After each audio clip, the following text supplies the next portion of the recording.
Huwag kang mag-isip ng masama para yung puso mo laging malinis.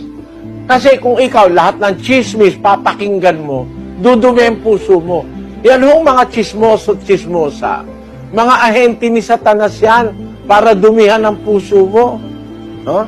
Ang daladalan yan, mga chismis, para ikaw ay magalit sa kapwa, makapagkaroon ka ng masamang isipin sa kapwa. Ang trabaho niyang mga chismoso at chismosa, huwag niyong gagawin. Marurumi ang puso niyan. Kasi ang sabi ng salita ng Diyos, ang mapaghatid dumapit, naghihiwalay ng magkakaibigang matalik. Sabi ni Kristo, mapapalad ang mga may malinis na puso. Makikita nila ang Diyos. Mga kababayan, panatilihin natin ang puso malinis, makikita mo ang Diyos.